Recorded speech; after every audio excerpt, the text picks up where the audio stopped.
Climate change के चलते एक नया आइस एज शुरू हो गया है। ये दुनिया को बर्फ से ढक रहा है। इंसान अपनी जान बचाने के लिए जमीन के नीचे कुछ बचे खुचे शेल्टर्स में छुपे हैं, लेकिन ये जगह उतनी महफूज नहीं है। एक अंधेरी कॉरिडोर में भागते हुए दो लोगों की सांसें फूल रही हैं। कोई चीज उनका पीछा कर रही है, कुछ जो सिर्फ देखने से ही जान निकाल दे। अलर्ट साउंड्स और चीखों की गूंज हवा में गूंज रही है। दोनों एक दरवाजे तक पहुंचते हैं, लेकिन बदकिस्मती से वो लॉक है। उनकी आंखों में सिर्फ एक ही चीज है, डर, और फिर उनका शिकार हो जाता है। इसी वक्त एक दूसरे शेल्टर के बाहर सैम सैटेलाइट डिशेस ठीक कर रहा है। उसकी नजर एक आदमी पर पड़ती है जो शेल्टर छोड़कर जा रहा है। बीमार शख्स गिड़गिड़ाता है, सिर्फ एक और दिन मांगता है रिकवर होने के लिए। लेकिन मेसन की सोच अलग है। उसका मानना है कि वो ऑलरेडी ज्यादा रिसोर्सेज वेस्ट कर चुके हैं। बीमार आदमी गुजारिश करता है कि कम से कम उसे जाने दिया जाए, लेकिन मेसन के चेहरे पर एक भी रहम का असर नहीं दिखाई देता। उसने फैसला कर लिया है, सर्वाइवल के नाम पर वो एक और जान ले लेता है, बिना किसी शर्मिंदगी के। सैम ने रोकने की कोशिश की, लेकिन कुछ नहीं बदला। थोड़ी देर बाद वो शेल्टर के अंदर वापस आता है, जहां माहौल एक अजीब सी बेचैनी से भरा पड़ा है। यहाँ जो थोड़े लोग बचे हैं, उनका सबसे बड़ा डर है सिर्फ थोड़ा सा बीमार पड़ना। आखिरी बार जब फ्लू आया था, सिर्फ 7 दिनों में 20 लोग मारे गए थे। तभी ब्रिग्स, जो इस जगह का लीडर है, एक नए रूल के साथ आया। जो भी बीमार पड़ेगा उसे क्वारंटीन भेज दिया जाएगा, और अगर कुछ दिनों में ठीक नहीं हुआ तो उसके पास सिर्फ 2 रास्ते हैं, एक गोली या बर्फ के बीच एक अकेला सफर। यहाँ के लोग एक दूसरे की मदद करने की पूरी कोशिश कर रहे हैं। अपनी बची खुची फसल उगाने का प्रयास भी चल रहा है, लेकिन अब यहाँ पहले जितने लोग नहीं बचे, क्योंकि खाने का हर एक दाना दिन ब दिन और कम होता जा रहा है। कहा जाता है कि कहीं दूर एक जगह है जो न सिर्फ गर्म है बल्कि रहने लायक भी है, लेकिन सैम इस बात पर भरोसा नहीं करता। उसके दिमाग में फिलहाल सिर्फ एक ही बात है, मेसन ने जो किया वो रूल्स के खिलाफ है। वो सीधा ब्रिग्स के पास जाता है और सब बता देता है। ब्रिग्स ये सुनकर गुस्सा तो होता है, लेकिन अभी एक और बड़ी समस्या उसके सामने खड़ी है।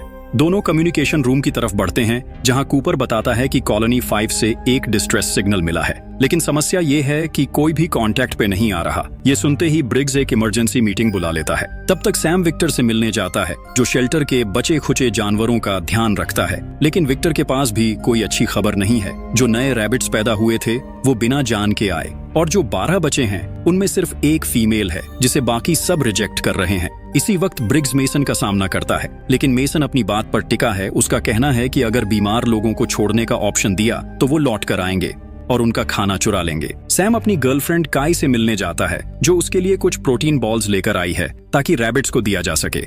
बातों बातों में काई अपनी रिसर्च के बारे में बताती है। उसका मानना है कि कहीं ना कहीं बर्फ के नीचे एक ऐसी टेक्नोलॉजी छुपी है जो क्लाइमेट को बदलने की ताकत रखती है। इसी वजह से वो अपनी तलाश छोड़ने को तैयार नहीं है और रेडार के जरिए नए सिग्नल्स ढूंढने में लगी हुई है। थोड़ी देर बाद सर्वाइवर्स इमरजेंसी मीटिंग के लिए इकट्ठा होते हैं। डेक्स्टर अपनी वाइफ से कह रहा होता है कि वो बिल्कुल भी खांसी ना करे।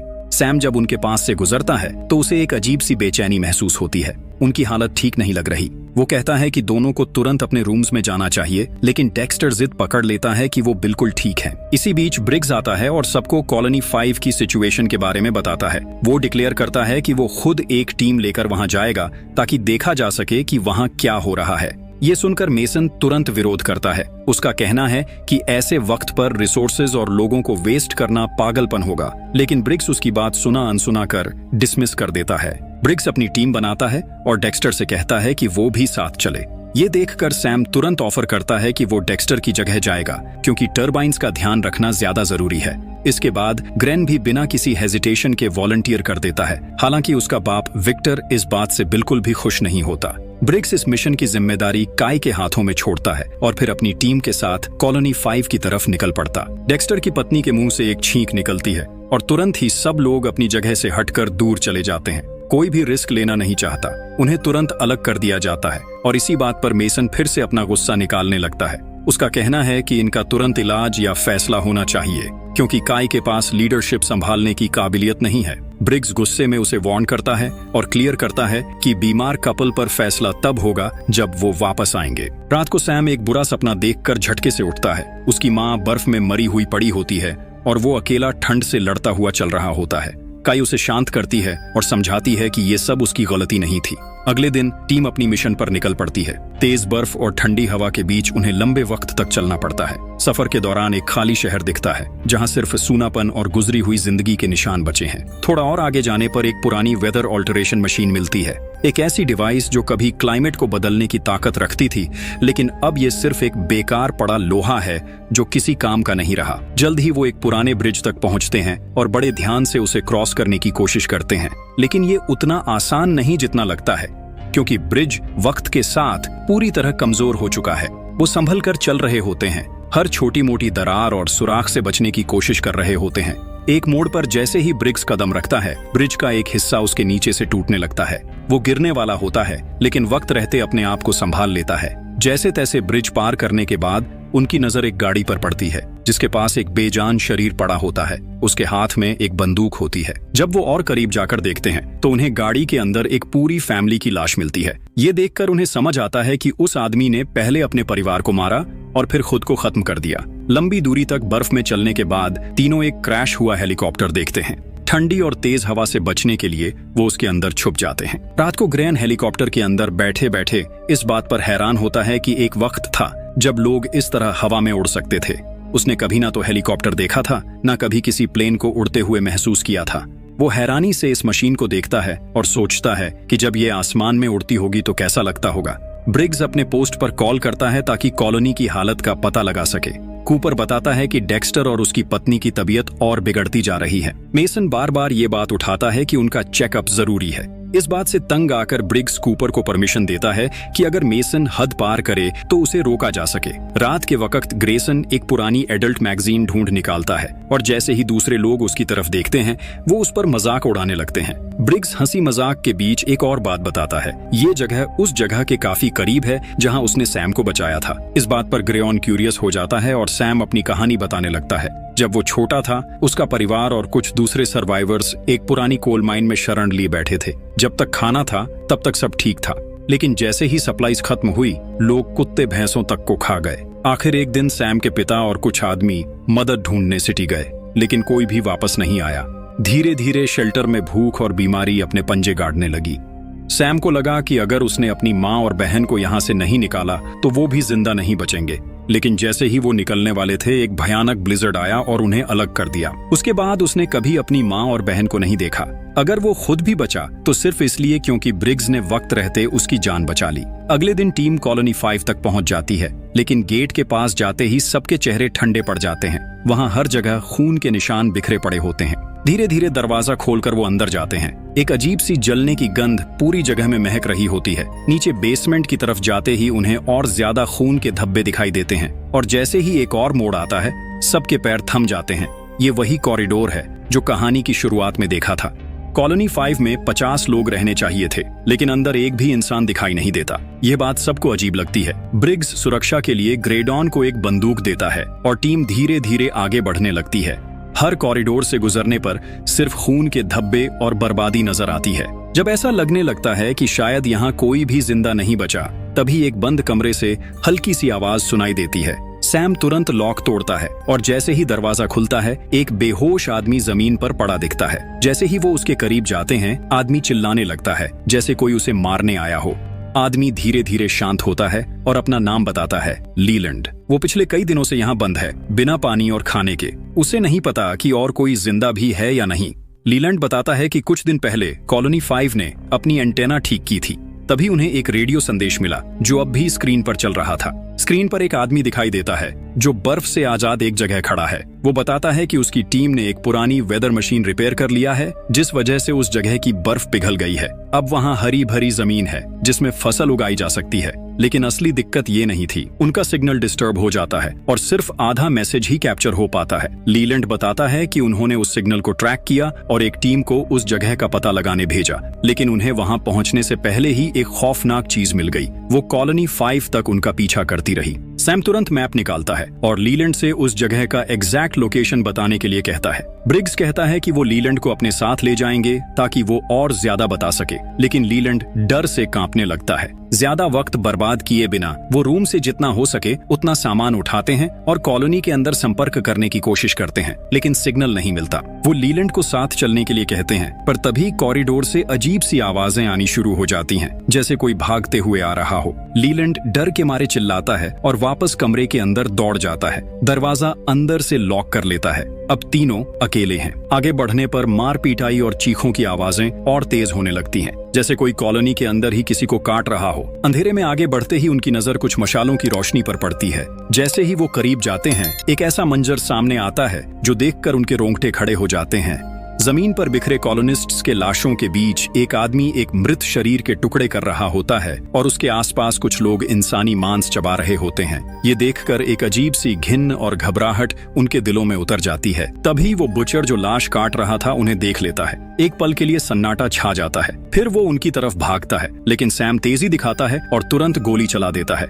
बुचर जमीन पर गिर जाता है, लेकिन गोली की आवाज से और भी कैनिबल जग जाते हैं। एक बड़ा आदमी जो शायद उनका चीफ है, गुस्से से दहाड़ता है। पूरे हॉल में चीखों और भागने की आवाज गूंजने लगती है। सैम चीफ के कान पर गोली मारकर उसे रोकने की कोशिश करता है और एक और कैनिबल को खत्म कर देता है, लेकिन ये लोग बहुत ज्यादा हैं। ब्रिग्स इस भीड़ को रोकने के लिए एक डायनामाइट की स्टिक फेंकता है, जो धमाके के साथ बड़ी आग लगा देता है। इस भगदड़ के बीच ग्रेडन थोड़ी लापरवाही कर बैठता है और ग्रुप से अलग पड़ जाता है। जब तक उसे समझ आता है, तब तक नरभक्षी उसके आसपास घिर चुके होते हैं। वो उसके ऊपर टूट पड़ते हैं। ब्रिग्स और सैम तुरंत पहुंचते हैं और एक एक कैनिबल से टकरा जाते हैं। ये एक जीने मरने की जंग बन जाती है, जिसमें वो हर एक शिकारी को खत्म कर देते हैं। लेकिन जब उनकी नजर ग्रेडन पर पड़ती है, तब तक बहुत देर हो चुकी होती है। वो जमीन पर बेजान पड़ा होता है। ब्रिग्स और सैम को अब आगे बढ़ना ही था। जैसे ही वो सीढ़ियां चढ़ने लगते हैं, सैम एक कैनिबल पर गोली चला देता है, लेकिन तभी उसकी गोलियां खत्म हो जाती हैं। सैम अब बिना हथियार के रह जाता है। स्थिति और नाजुक ना हो, इसलिए ब्रिग्स तुरंत सीढ़ियों को तोड़ देता है ताकि नीचे से कोई भी उनका पीछा न कर सके। लेकिन एक कैनिबल तो पहले से ही वहां पर था। वो ब्रिग्स पर टूट पड़ता है और दोनों के बीच एक जानलेवा जद्दोजहद शुरू हो जाती है। हर एक मुक्का, हर एक वार ब्रिग्स की ताकत को कमजोर कर रहा था, लेकिन वो हिम्मत नहीं हारता। बहुत मुश्किल से एक पल का मौका मिलता है और ब्रिग्स गोली चला देता है। वो कैनिबल चिल्लाता हुआ नीचे गिर जाता है। तभी नीचे से और भी कैनिबल आ जाते हैं, जो ये सब देख लेते हैं। उनका चीफ गुस्से से दहाड़ने लगता है। ब्रिग्स और सैम बिना वक्त गवाए तुरंत बाहर निकलते हैं। जैसे ही वो बाहर पहुंचते हैं, ब्रिग्स टावर के एंट्रेंस पर डायनामाइट फेंकता है। एक तेज धमाका होता है और पूरी टावर गिरने लगती है। कॉलोनी का रास्ता अब हमेशा के लिए बंद हो चुका था। ठंड और बढ़ने लगी थी। दोनों बर्फ के बीच लंबे समय तक चलते रहे, जब तक उन्हें फिर से वो हेलीकॉप्टर नहीं दिख गया जिसमें पहले रात बिताई थी। ब्रिग्स फैसला करता है कि वो यहीं रुकेंगे, क्योंकि सर्दी अब और भी तेज हो गई है। हेलीकॉप्टर के अंदर सैम और ब्रिग्स कैनिबल्स के बारे में बात करते हैं। सैम अब तक इस सच को एक्सेप्ट नहीं कर पा रहा था कि लोग भूख से इतने पागल हो सकते हैं कि एक दूसरे का मांस खाने लगे। ब्रिग्स थोड़ी देर चुप रहता है, फिर एक गहरी सांस लेकर कहता है, लोग अपनी जान बचाने के लिए किसी भी हद तक जा सकते हैं सैम, मैंने अपनी आंखों से देखा है। अगली सुबह सैम और ब्रिग्स को एक और बड़ी मुश्किल का सामना करना पड़ता है। सैम और ब्रिग्स को एहसास होता है कि कैनिबल्स उनका पीछा कर रहे हैं और अब उनके बिल्कुल करीब पहुंच चुके हैं। सैम को डर लगता है कि अगर ये लोग उनका पीछा करते रहे तो वो सीधा कॉलोनी तक पहुंच सकते हैं। ब्रिग्स के पास एक प्लान होता है। वो एक पुराना ब्रिज यूज करेंगे कैनिबल्स को रोकने के लिए। दोनों जितनी तेज भाग सकते हैं उतनी तेज उस ब्रिज पर दौड़ जाते हैं। सैम एक रिस्की जंप करके दूसरी तरफ पहुंचता है, जबकि ब्रिग्स थोड़ा पीछे रह जाता है। उसी वक्त कैनिबल्स भी ब्रिज पर पहुंचते हैं। ब्रिग्स एक छोटी सी डायनामाइट स्टिक निकालता है और उसे एक बड़े होल के पास रख देता है, जिससे पूरा ब्रिज गिर सके। लेकिन हवा बहुत तेज चल रही होती है और जैसे ही वो फ्यूज जलाता है, वो बुझ जाता है। ब्रिग्स वापस जाकर फ्यूज दोबारा जलाने की कोशिश करता है। ब्रिग्स हवा के झटकों से लड़ता है और बार बार लाइटर जलाने की कोशिश करता है। कैनिबल्स ब्रिज के छोटे छोटे गैप्स पर संभलते हुए आगे बढ़ने लगते हैं। कुछ लोग बैलेंस बिगड़ने की वजह से नीचे गिर जाते हैं, लेकिन और भी कैनिबल्स अब भी जिंदा हैं। आखिरकार ब्रिग्स मुश्किल से फ्यूज दोबारा जलाने में सफल होता है और कैनिबल्स को अपनी तरफ आकर्षित करने लगता है। उनसे लड़ते वक्त अचानक उसके हाथ में पकड़ा डायनामाइट फट जाता है। एक जोरदार धमाका होता है और ब्रिज 2 टुकड़ों में बंट जाता है, जो किसी को भी वहां से गुजरने नहीं देता। सैम देखता है कि कुछ कैनिबल्स, जिसमें उनका लीडर भी शामिल है, दूसरी तरफ खड़े उसे घूर रहे हैं। ये देखकर वो दोबारा भागने लगता है। इसी वक्त आउटपोस्ट में मेसन डेक्स्टर और उसकी पत्नी को जबरदस्ती बाहर घसीट लाता है। मेसन बिना किसी झिझक के डेक्स्टर की पत्नी को गोली मार देता है। जैसे ही वो डेक्स्टर को मारने वाला होता है, काई वहां आ जाती है और पिस्तौल तान कर उसे धमकी देती है। दोनों इस बात पर बहस करने लगते हैं कि कॉलोनी का असली नेता कौन होना चाहिए। तभी सैम की चीख उनका ध्यान तोड़ देती है। डेक्स्टर ये मौका देखते ही भाग निकलता है और काई तुरंत सैम की तरफ दौड़ती है, जो ठंड के कारण बेहोश हो चुका है। थोड़ी देर बाद मेसन भी वहां पहुंचता है और बिना वक्त गवाए एक जोर का वार करके काई को गिरा देता है। कुछ घंटों बाद सैम आउटपोस्ट के अंदर होश में आता है और विक्टर को उसके बेटे की दुखद मौत के बारे में बताता है। लेकिन तभी मेसन अचानक वहां आ जाता है। सैम को बिस्तर से हैंडकफ करते हुए वो गुस्से में बोलता है कि अब कमांड बदल चुका है, अब सिर्फ सर्वाइवल मैटर करता है। रेशन 50% कम किया जाएगा, जो बीमारी के सिम्टम्स दिखाएगा उसे तुरंत चेक किया जाएगा और जो काम नहीं करेगा वो भूखा रहेगा। सैम मेसन को सब कुछ बताकर उससे इंसिस्ट करता है कि उन्हें यहाँ से जल्दी निकलना होगा, वरना कैनिबल्स को उन तक पहुँचने में देर नहीं लगेगी। सैम उस गर्म जगह के बारे में बात करता है जो उसने वीडियो में देखी थी, लेकिन मेसन उसकी बात पर भरोसा नहीं करता और बिना कोई जवाब दिए कमरे से निकल जाता है। सबको अपने साथ ले जाने से पहले एक छोटा लड़का चुपचाप सैम के पास आता है और बताता है कि उसने हैंडकफ की चाबी चुरा ली है। वो बिना किसी को बताए वो चाबी सैम को दे देता है। बाहर मेसन और विक्टर छुपकर देख रहे होते हैं कि कोई उनकी तरफ आ रहा है या नहीं। सब कुछ शांत लगता है, लेकिन विक्टर कहता है कि सैम झूठी कहानियां बनाने वाला इंसान नहीं है। इसका मतलब है कि कोई खतरा जरूर है। यह सोचकर दोनों सिक्योरिटी कैमरे चेक करने का प्लान बनाते हैं, लेकिन तभी एक और कॉलोनिस्ट हांफते हुए आता है और बताता है कि सैम भाग चुका है। दूसरी तरफ सैम काई को ढूंढता है और उसे एक अलग कमरे में बंधा पाता है। वो तुरंत उसे आजाद करता है और उसका कंप्यूटर यूज करके उस मैसेज का सोर्स ट्रैक करने लगता है। पहले तो कुछ नहीं मिलता, लेकिन रेडार पर दोबारा ध्यान देने पर फाइनली उस गर्म जगह का सिग्नल दिखाई देने लगता है। रेडार का सिग्नल क्लियर दिखाता है कि ये सच है, यानी कि एक गर्म जगह वाकई एग्जिस्ट करती है। सैम और काई जितने सीड्स अपनी बैकपैक्स में भर सकते हैं भर लेते हैं और सबको वार्न करने के लिए भागने लगते हैं, लेकिन तभी मेसन और उसके ग्रुप उन्हें घेर लेते हैं। लेकिन तभी अचानक बाहर एक जोर का धमाका होता है।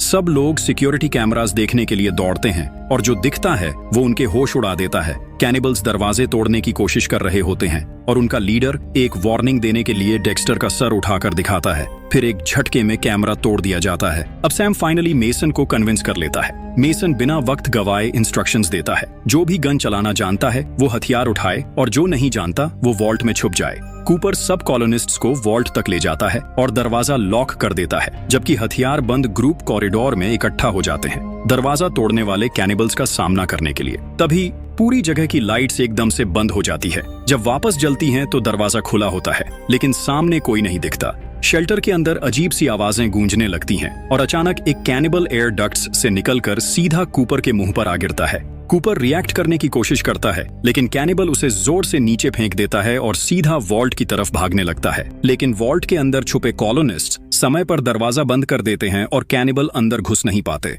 दूसरी तरफ एक कॉरिडोर में एक बेचारी लड़की बचाव ढूंढ रही होती है, लेकिन एक कैनिबल उसे ढूंढ लेता है और बिना किसी दया के उसका काम तमाम कर देता है। तभी एक और हमला होता है। कैनिबल्स एयर डक्ट्स के थ्रू चुपके से आर्म्ड ग्रुप पर टूट पड़ते हैं। लड़ाई शुरू होती है। हर तरफ चीखें गूंज रही होती हैं। दोनों तरफ से लोग गिर रहे होते हैं, लेकिन कैनिबल्स रुकने का नाम नहीं ले रहे। इस बीच मेसन भी बुरी तरह घायल हो जाता है। सैम और काई किसी तरह वहां से निकलने में सफल होते हैं, लेकिन विक्टर डिसाइड करता है कि वो कैनिबल्स के लीडर का सामना करेगा। वो हिम्मत से लड़ता है, लेकिन आखिरकार दुश्मन के हाथों मारा जाता है। उधर मेसन जो ऑलरेडी घायल होता है, एक रूम में जाकर शरण लेता है। वहां कुछ और लोग भी होते हैं जो वॉल्ट तक नहीं पहुंच पाए। जाने से पहले वो दरवाजा लॉक कर देता है, जिससे सैम और काई अंदर नहीं आ पाते।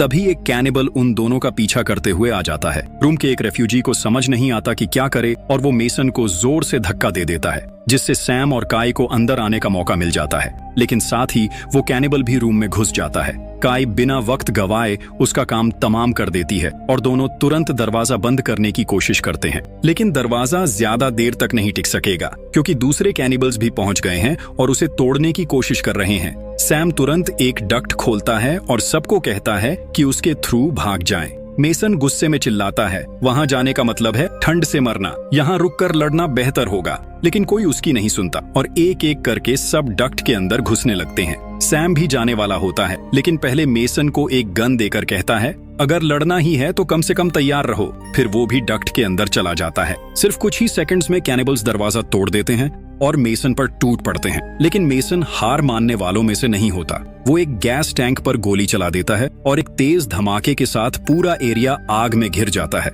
सारे कैनिबल्स उस ब्लास्ट में खत्म हो जाते हैं, सिर्फ एक के अलावा, उनका लीडर, जो लास्ट मोमेंट पर डक्ट्स में छुपने में सफल हो जाता है। वही लीडर अब सैम तक पहुंच जाता है। डक्ट्स के अंदर ही दोनों भिड़ जाते हैं, लेकिन लड़ते लड़ते डक्ट के पैनल्स टूट जाते हैं और दोनों सीधा कैटल रूम में गिरते हैं। सैम जो भी हाथ लगता है उसी से कैनिबल पर हमला करने की कोशिश करता है, लेकिन कैनिबल हर अटैक आसानी से रोक देता है और धीरे धीरे सैम पर भारी पड़ने लगता है। कैनिबल सैम को जोर से नीचे फेंकता है और घसीटने लगता है, लेकिन यही उसकी सबसे बड़ी गलती होती है। सैम तुरंत एक छुरा उठाता है और कैनिबल की टांग पर मार देता है। दर्द के मारे कैनिबल एक पल के लिए पीछे हटता है और सैम इस मौके का पूरा फायदा उठाता है। वो अपने पूरे गुस्से के साथ उस पर टूट पड़ता है। कैनिबल खुद को बचाने की कोशिश करता है, लेकिन सैम बिना रुके उसका चेहरा बिगाड़ देता है और आखिरी वार में उसका सिर तन से अलग कर देता है। अब सैम वहां से भागने की कोशिश करता है, लेकिन कॉरिडोर पहले से ही आग की लपटों में घिर चुका होता है। बाहर काई और जो कुछ लोग जिंदा बचे हैं डक्ट से बाहर आते हैं और अपने घर को आग में जलता देखते हैं। सबके चेहरे पर सिर्फ एक ही चीज लिखी होती है। तभी सैम भी डक्ट से निकलता है। वो सबको देखता है और कहता है, अब सिर्फ एक ही रास्ता है, हमें उस गर्म जगह तक पहुंचना होगा। ठंडी बर्फ से ढकी हुई जमीन पर चलते हुए वो सब नए घर की तलाश में निकल पड़ते हैं।